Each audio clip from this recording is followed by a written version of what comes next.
बिस्मिल्लाहिर्रहमानिर्रहीम। शुरू अल्लाह के नाम से जो बड़ा मेहरबान निहायत रहम वाला है। अस्सलाम वालेकुम गाइस। तो आज हम डिस्कस करेंगे कि मैक्रो इकोनॉमिक्स और माइक्रो इकोनॉमिक्स में क्या डिफरेंस है। एम आई है और यहाँ एम ए है। तो माइक्रो और मैक्रोज इकोनॉमिक्स पढ़ने में तकरीबन ये सेम ही लगते हैं, लेकिन ए और आई का फ़र्क है और इस फ़र्क से बहुत ज़्यादा इनमें डिफरेंस है। तो आप इनको कह सकते हैं कि ये इकोनॉमिक्स की मेजर टाइप्स हैं। अगर इकोनॉमिक्स को कैटेगराइज किया जाए दो मेन जो उसकी टाइप्स में, तो ये हमारे पास मैक्रो और माइक्रो इकोनॉमिक्स आती हैं। तो ये बेसिकली ये पूरी अगर आप कह सकते हैं मैक्रो इकोनॉमिक्स का एक सब्जेक्ट लैदा हो सकता है और माइक्रो इकोनॉमिक्स का जो सब्जेक्ट लैदा हो सकता है, लेकिन इनमें हम मेन जो डिफरेंस है वो डिस्कस करेंगे। तो सबसे पहले हम देखते हैं कि हमारे पास जो है माइक्रो इकोनॉमिक्स क्या आती है। तो माइक्रो इकोनॉमिक्स जो माइक्रो जो है ये ग्रीक वर्ड है जिसका मतलब है स्मॉल, यानी कि छोटा। तो इसी तरह जो हमारे पास माइक्रो होती है, माइक्रो जो है ये भी एक ग्रीक वर्ड है जिसका मतलब बिग या एग्रीगेट्स भी आप इसको कह सकते हैं। तो इन दोनों में यही फ़र्क है कि ये एम आई जो है ये स्मॉल वर्ड्स यानी कि स्मॉल है, और जो माइक्रो वो लार्ज है। यानी कि जो आपके पास माइक्रो इकोनॉमिक्स है इसका मतलब इंडिविजुअल आप किसी के बारे में बात कर रहे हैं। माइक्रो में एम आई माइक्रो वाले में आप किसी इंडिविजुअल के बारे में बात करते हैं, जबकि जो माइक्रो इकोनॉमिक्स है उसमें एज अ होल आप जो है बात करते हैं किसी भी चीज़ के बारे में। तो इनमें जो मेन डिफरेंस है वो यही है कि microeconomics as a individual किसी चीज़ को लिया जाता है, जबकि माइक्रो इकोनॉमिक्स में एज अ होल किसी भी चीज़ को लिया जाता है। तो अब इसके बारे में आप मुख्तलिफ इसकी एग्जांपल्स वगैरह दे सकते हैं। तो जैसे कि मैं आपको बताता हूं कि माइक्रो और मैक्रो इकोनॉमिक्स में जो मेन डिफरेंस वो तो आपको पता चल चुका होगा। जो अगर आपसे डिफरेंस पूछे थे तो आप ये बता सकते हैं।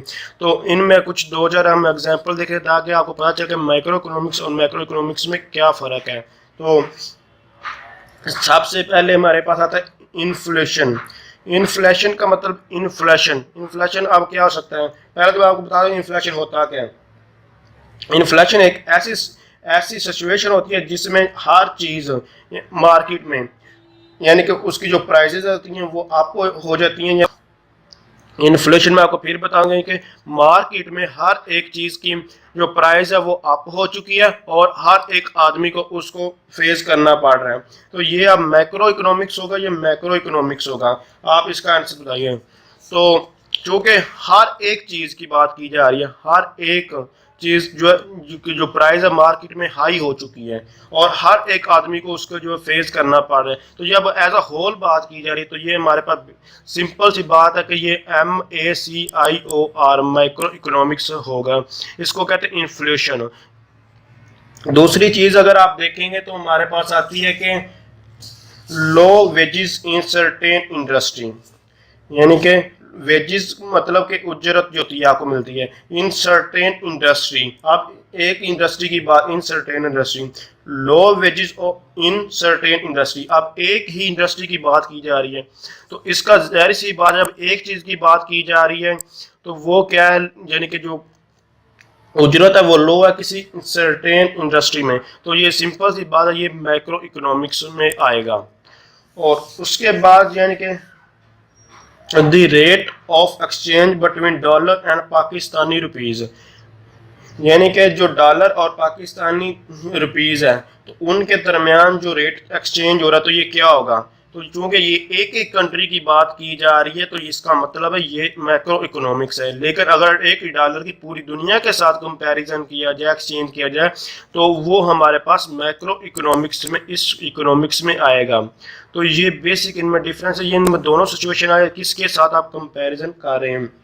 तो इसी तरह why the price of cabbage fluctuate more than eggs, तो इसमें हमारे पास यानी कि जो कैबेज का मतलब होता है बंद गोभी, फ्लक्चुएट का जो उतराव या चढ़ाव या किसी चीज़ का कम या ज़्यादा होना। तो आप कैबेज बेजा ज़्यादा या कम ये से नहीं, लेकिन चीज़ एक है और उस एक चीज़ का एक ही चीज़ के साथ कंपैरिजन किया जा रहा है। तो ये हमारे पास मैक्रो इकोनॉमिक्स में आएगा, यानी कि MICR इस मैक्रो इकोनॉमिक्स में ये आएगी। तो इसी तरह the rate of economics growth, आपने ये बहुत ज़्यादा सुना होगा, हर कंट्री में the rate of economics growth. तो ये अब क्या, ये पूरी कंट्री यानी कि पूरी की पूरी ग्रोथ जो इकोनॉमिक्स ग्रोथ है उसके बारे में बताया जा रहा है। जब पूरी की पूरी ग्रोथ के बारे में बताया जा रहा है तो ये हमारे पास माइक्रो इकोनॉमिक्स आएगा। तो सिंपल मैं आपको बता दूं, अगर आपसे इसके इनमें डिफरेंस वगैरह इन चीज़ों के बारे में पूछा जाए तो आप बता सकते हैं कि अगर आपसे कोई एज एज इंडिविजुअल बात की जाए तो वो माइक्रो इकोनॉमिक्स होगी, और एज अ होल बात की जाए तो वो हमारे पास मैक्रो इकोनॉमिक्स होगा। तो अगर आप समझते हैं वीडियो हेल्पफुल, इसको लाइक शेयर और कमेंट्स जरूर कीजिए, और किसी किस्म की आपको कोई परेशानी है तो कमेंट्स करें। थैंक्स फॉर वॉचिंग, अल्लाह हाफिज़।